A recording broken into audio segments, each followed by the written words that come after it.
పిడుగు అకస్మాత్తుగా జరిగే ప్రకృతి బీభత్సం. పిడుగు ఎప్పుడు పడుతుందో ఎక్కడ పడుతుందో ఊహించలేం. కానీ మొదటిసారి రాష్ట్ర విపత్తు నిర్వహణ శాఖ పిడుగుపై హెచ్చరికలు జారీ చేసింది. కుప్పంలో రానున్న 30 నిమిషాల్లో పిడుగులు పడే అవకాశం ఉందని ముందే హెచ్చరించింది. రాష్ట్ర విపత్తు నిర్వహణ శాఖ చెప్పినట్లే 2 ప్రాంతాల్లో పిడుగులు పడ్డాయి.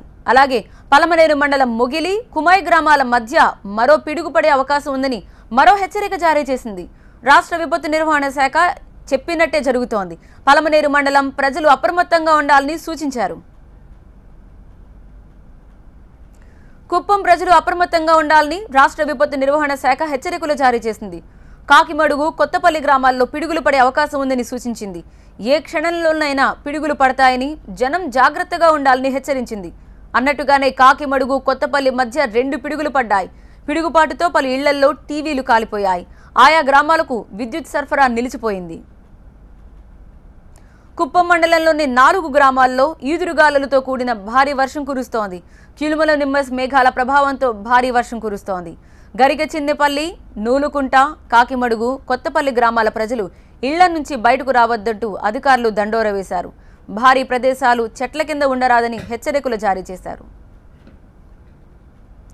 పిడుగుపాటుపై 40 నిమిషాల ముందే అప్రమత్తం చేశామన్నారు ఏపీ విపత్తు నిర్వహణ శాఖ కమిషనర్ శేషగిరిరావు. 2 ప్రాంతాల్లో పిడుగులు పడ్డాయని, ప్రాణ నష్టాన్ని నివారించగలిగామన్నారు ఆయన.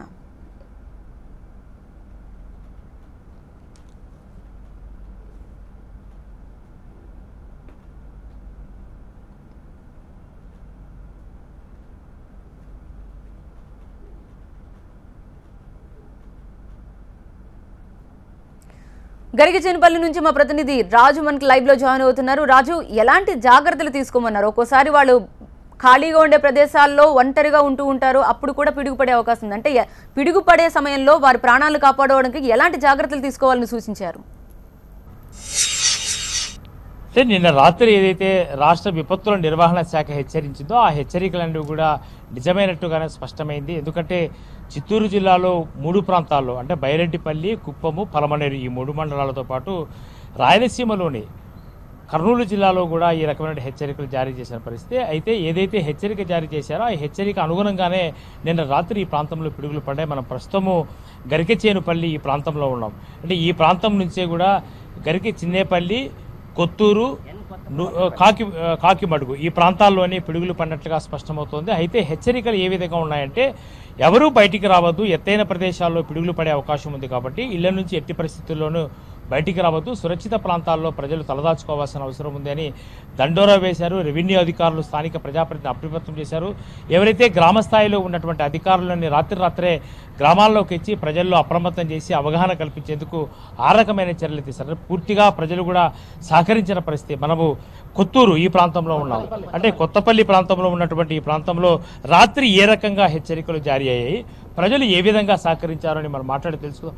చెప్పండి, మీకు రాత్రి ఏ సమయంలో పిడుగులు పడ్డాయి, ఎలాంటి వర్షం కురిసింది, అంటే పిడుగులు పడిన సమయంలో ఏ రకమైన శబ్దాలు మీరు విన్నారు? సార్ 6:30కు 6:45కు వర్షం వచ్చింది సార్. 7:30కు వర్షం నిలిచిపోయింది. తర్వాత పిడుగులు, గుడుగులు, మెరుపులు, ఎక్కువ పవర్ వచ్చింది సార్. కరెంట్ మాదిరి వెళ్తురు వచ్చింది 7:30కు.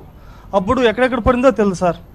కానీ మా గ్రామాలకు అధికారులు అందరూ వచ్చి సర్పంచు, గ్రామ పెద్దలు అందరూ ఆవులన్నీ లోపల పట్టి కట్టేయండి, ఎవరు బయటకు తిరగొద్దండి, గుడిసిండ్లో పనుకోవద్దండి అని చెప్పి అందరికీ హెచ్చరికలు జారీ చేసినాం సార్. అందరూ ఎలాంటి హెచ్చరికలు జారీ, గతంలో ఎప్పుడైనా వచ్చి అధికారులు ఈ విధంగా అప్రమత్తం చేశారా? ఎవరు ఇంతవరకు వచ్చింది చెప్పింది లేదు. ఇదే రాత్రే ఫస్ట్ టైం చెప్పినారు కాబట్టి చాలా అందరికీ రైతులకు మేము చెప్పినాము, వాళ్ళు సహకరించినారు. మాకు ముందుగా చెప్పిన వాళ్ళు చాలా ఆనందంగా ఉంది. మాకు ఇంతవరకు ఎవరు కానీ చెప్పలేదు, ఇదే ఫస్ట్ టైం మాకు చెప్పింది. మీకు సమాచారం అంటే ఏ విధంగా అధికారులు వచ్చిందో తెలిసిందా, లేదా ఏ విధంగా మీరు తెలుసుకున్నారు? నేనైతే ముందు టీవీలో చూసినాను, తర్వాత నాయకులు కానీ అధికారులు కానీ అందరూ ఫోన్లు చేసి చెప్పినారు, మెసేజ్లు పెట్టినారు, వాట్సాప్లో పెట్టినారు. మేము అందరికీ చెప్పినాం, మా ఊర్లో ఉండే రైతులకు కానీ అందరికీ చెప్పినాం. చాలా సంతోషం మాకు ఇది చెప్పిన తర్వాత.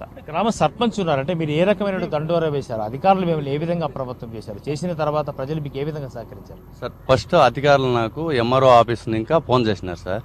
ఇట్లా ఒక హాఫ్ అన్ అవర్లో ఎక్కడో పిడుగు పడుతుంది మీ ఏరియాలో, కాకిమడుగు, కొత్తపల్లి మధ్యలో పడుతుంది, అందరికీ నువ్వు జాగ్రత్త చెప్పు, ట్యామ్ కొట్టిపించేయనేసి ఎండిఓ ఆఫీస్ని ఇంకా పార్టీ ఆఫీస్ని ఇంకా ఎంఆర్ఓ ఆఫీస్ని ఇంకా చెప్పినారు. అన్నాక అప్పటికప్పుడే మొత్తం అందరికీ ఫోన్లు చేసినాను, టామ్ కొట్టించినాను, అందరికీ ముందు జాగ్రత్తలు తీసుకోండి అని చెప్పి అన్ని పక్క మా ఫారెస్ట్ పక్కలో ఎక్కువ జనాలు ఉన్నారు. అక్కడ అందరికి కూడా ఆవులు, గొర్రెలు, మేకలు అంతా ఉన్నాయి కాబట్టి వాళ్ళకి ఎక్కువ అందరికీ లోపల తోలుకోమని చెప్తుంది. దాని ఇంకోటి ఏమంటే సార్, ఫారెస్ట్ పక్కలా ఉంది కాబట్టి మాకు ఎక్కడ పడింది అనేది కన్ఫామ్ కాలేదు సార్. ఫారెస్ట్లో పడింది అనేది కన్ఫామ్ మాకు. అంటే ఆ టైంలో ఆ గుడుపులు మెరుపులు వచ్చింది. మాకు 7 గంటలకు ఫోన్ వచ్చింది, 7:30కంతా ఆ మాదిరి సౌండ్ వచ్చింది సార్. అంటే ఇంతవరకు రాలేదు.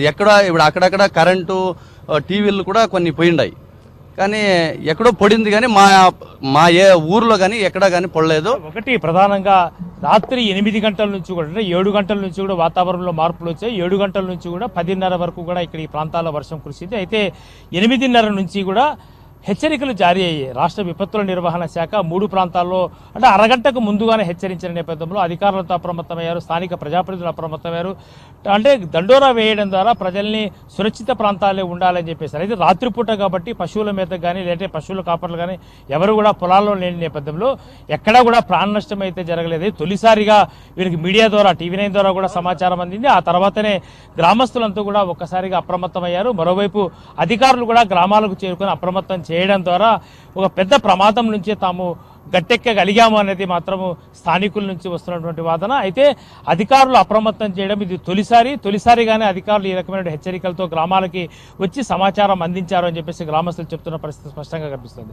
అయితే మరోవైపు దేశంలోనూ తొలిసారి ఈ రకమైనటువంటి సెన్సార్ని, అంటే దాదాపుగా రాష్ట్రంలో ఉన్నటువంటి విపత్తుల నిర్వహణ శాఖ 15 చోట్ల సెన్సార్లు నిర్వహించింది. కుప్పము, విశాఖతో పాటు హైదరాబాద్లో కూడా ఈ రకమైనటువంటి ఏదైతే సెన్సార్లు ఏర్పాటు చేయడం 200 కిలోమీటర్ల రేడియేషన్ పరిధిలో పనిచేస్తాయి కాబట్టి ఆయా ప్రాంతాల్లో పిడుగులు పడే సమాచారాన్ని ముందుగా పసిగట్టే టెక్నాలజీకి అందుబాటులో రావడం ద్వారా పిడుగులు పడే సమాచారాన్ని దేశంలోనూ తొలిసారిగా ఆంధ్రప్రదేశ్ ప్రభుత్వం ప్రజలకు సమాచారం ఇచ్చి సురక్షిత ప్రాంతాలకు తెలియజేయడం, ప్రాణ నష్టం జరగకుండా, ప్రకృతి నుంచి ఎలాంటి ఇబ్బందులు కలగకుండా ఉండేందుకు, ప్రజల్ని కాపాడేందుకు, ఏ రకమైన ప్రాణ నష్టం జరగకుండా ఉండేందుకు ఇప్పటి వరకు కూడా టెక్నాలజీని ఉపయోగించుకోవడంలో ఆంధ్రప్రదేశ్ ప్రభుత్వం ముందుంది అని చెప్పే అవకాశం కూడా స్పష్టంగానే ఈ గ్రామస్తుల వాదన ద్వారా వ్యక్తమవుతోంది. రైట్, థ్యాంక్ యూ రాజు, వివరాలు అందించినందుకు.